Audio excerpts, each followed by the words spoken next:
स्वागत है आप सभी का प्रिया अकेडमी कोचिंग सेंटर में। जैसा कि आज हम देखेंगे क्या भारतीय संविधान, क्या देखेंगे भारतीय संविधान। भारतीय संविधान में आज जानेंगे क्या अनुसूची। अनुसूची क्या होती है, अनुसूची की संख्याएं कितनी हैं, हमारे भारतीय संविधान में अनुसूचियां कितनी हैं और संविधान में अनुसूची की आवश्यकता क्यों पड़ी। संविधान में हमारे अनुसूची कितनी है, मूल संविधान में 8 अनुसूचियां थी। मूल संविधान में मूल कितनी थी 8, मूल 8। वर्तमान में कितनी है, वर्तमान में 12। वर्तमान में कुल 12 अनुसूचियां हैं। इन्हीं अनुसूचियों के क्रम में हम जानने का प्रयास करते हैं। पहली अनुसूची में क्या बताया गया है, पहली अनुसूची में बताया गया है कि भारतीय संविधान की पहली अनुसूची में अनुसूची 1, अनुसूची 1 इसमें बताया गया है कि भारतीय राज्यों का संघ, भारत राज्यों का संघ। इसमें बताया गया है भारत राज्यों का संघ होगा, भारत राज्यों का संघ होगा। और यहां से बताया गया है कि भारत जो भी अर्थात राज्यों का मतलब कहने का अर्थ ये है कि जो कि हमारे पास केंद्र शासित प्रदेश, भारत में राज्य भी है और संघ भी है, जो केंद्र शासित प्रदेश और राज्य दोनों मिलकर एक भारत देश बना है जो भारत राज्यों का संघ होगा। दूसरे में कहा गया है कि जो भारत राज्यों का संघ होगा इसमें जो प्रमुख अधिकारी होंगे उनके क्या होंगे। जब देखिए कोई भी अधिकारी होता है तो सबसे पहले क्या करते हैं, अपनी अधिकारी की या फिर कोई भी आप जॉब करने जाते हैं तो वहां क्या करते हैं, आप सबसे पहले क्या करते हैं, बात करते हैं कि अगर हम यहाँ जॉब करने जा रहे हैं या शपथ लेने जा रहे हैं तो उससे पहले हमारी सैलरी क्या होगी, क्या सैलरी। तो दूसरे अनुसूची 2 में क्या कहा गया है, अनुसूची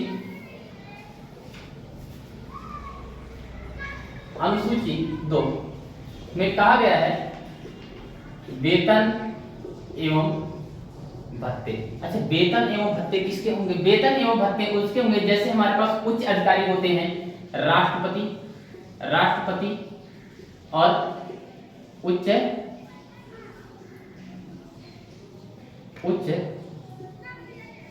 अधिकारी। तीसरे अनुच्छेद 3। अब यहां से एक क्वेश्चन बनता है, क्वेश्चन आप लोग के होमवर्क में रहेगा। होमवर्क में क्वेश्चन है कि राष्ट्रपति का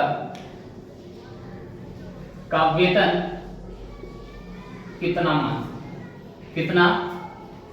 प्रतिमाह कितना है। दूसरा, किस अनुच्छेद में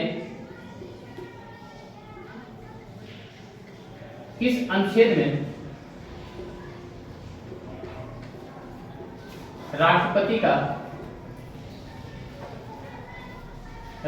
का पद है। अनुच्छेद 3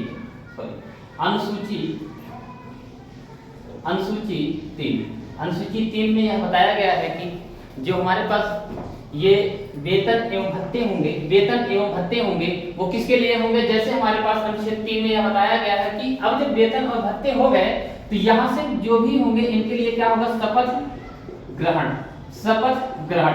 तो यहाँ से शपथ ग्रहण करेंगे, लेकिन यहाँ से पूछा जाता है कि राष्ट्रपति को शपथ कौन दिलाता है, राष्ट्रपति को शपथ कौन दिलाता है, राष्ट्रपति को शपथ कौन दिलाता है। अनुसूची 4 में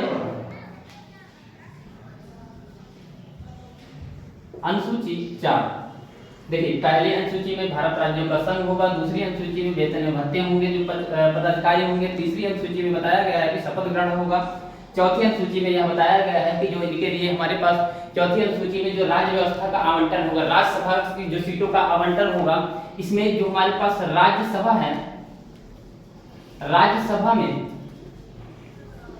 सीटों का आवंटन मतलब क्या होता है, बंटवारा, सीटों का बंटवारा, राज्यसभा में सीटों का बंटवारा। फिर दूसरे में अगले 5वीं अनुसूची में बताया गया है कि अनुसूचित जनजातियों के लिए क्या है, विशेष प्रशासन व्यवस्था। अनुसूची 5 में क्या है,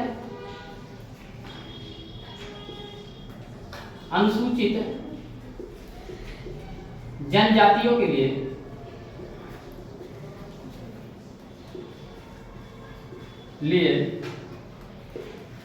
विशेष प्रशासन व्यवस्था, विशेष प्रशासन व्यवस्था। अनुसूची जैसे हमारे पास क्या है, यहाँ पे दिया गया है अनुसूचित जनजाति जो होते हैं जिनके क्या कहते हैं, जैसे हमारे पास अनुसूचित जनजाति जो पाई जाती हैं, जैसे हमारे पास अन्य जगह पे अन्य राज्यों में पाई जाती हैं, जैसे थारू जनजाति हो गई, ये अनुसूचित जनजातियां होती पाई जाती हैं। दूसरा अगला हमारे पास क्या है, पांचवी अनुसूचित, छठवीं में पूछा गया है, छठवीं में अनुसूचित 6 इसमें बताया गया है कि ATM ए से असम, टी से त्रिपुरा, मिजोरम, मेघालय राज्यों में जनजातियों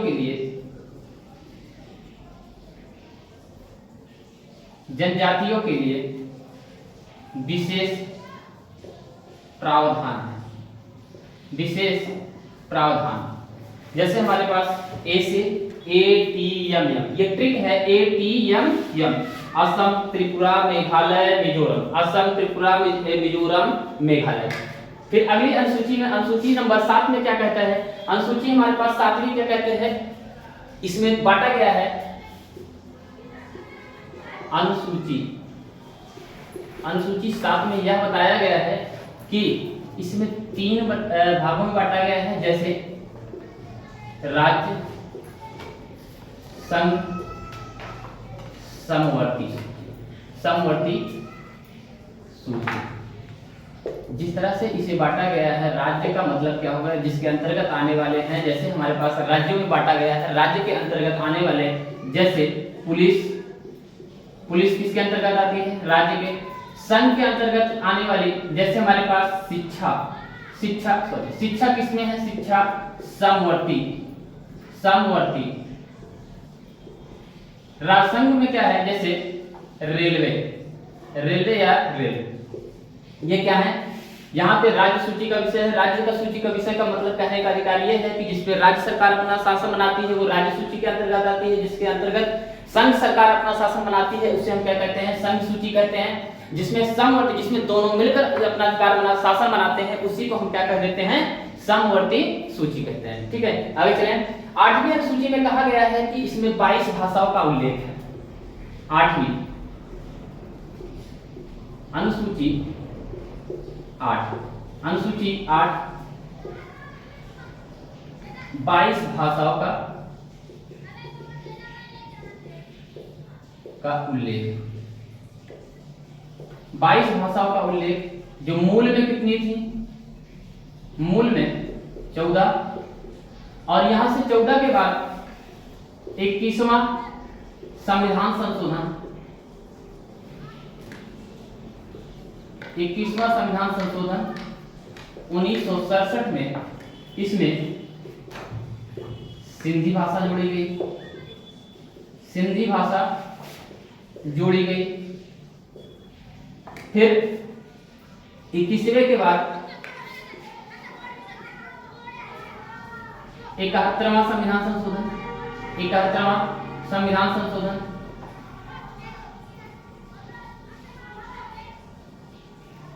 71वां संविधान संशोधन 1992 में, इसमें नमक जोड़ा गया। नमक कहने का अर्थ है ना से नेपाली, माँ से मणिपुरी, का से कोंकणी, ये 3 भाषाएं जोड़ी गई। फिर इसके बाद 92वां संविधान संशोधन 2003 में, इसमें MSBD यहाँ 4 भाषाएं जोड़ी गई, जो मैथिली, अगला संथाली, S से संथाली, B से बोडो और D से डोगरी। टोटल कुल 22 भाषाएं, टोटल 14, 26 प्लस 8 पूरा टोटल कितनी हो गई? 22 भाषाएं, 22 भाषाएं हो गई टोटल। यहाँ तक 8वीं अनुसूची में। 9वीं अनुसूची में यहाँ पे दिया गया है, 9वीं अनुसूची में बताया गया है कि इसमें अधिनियम और विनिमय के बारे में अधिकार व्यक्त किया गया है। जैसे 9वीं अनुसूची में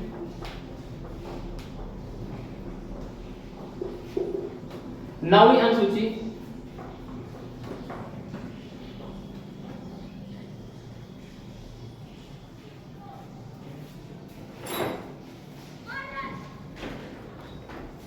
नौवीं अनुसूची में बताया गया है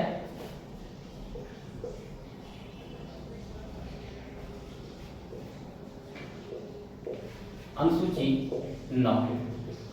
9 में यह बताया गया है कि जो अधिनियम होगा ये विनिमय और इसके अधिनियम और विनिमय का अधिकार होगा। अधिनियम मतलब कोई भी अधिनियम पारित किया जा सकता है, कोई भी एक्ट लगाया जा सकता है। अधिनियम एवं विनिमय। 10वीं में बोला गया है अनुसूची 10। अनुसूची 10वीं में यह बताया गया है कि ये दल बदल से संबंधित है, दल बदल से संबंधित है, जिसमें कोई भी राजनेता अपने दल को बदल सकता है, अपने दल को बदल सकता है। अनुसूची 11 में यह बताया गया है कि पंचायती राज ये ग्राम सभा के लिए होती है, ग्रामीण एरिया में होता है, ग्रामीण क्षेत्र में होता है, जिसमें बताया जाता है पंचायती राज की व्यवस्था की गई है। पंचायती राज की व्यवस्था। अनुसूची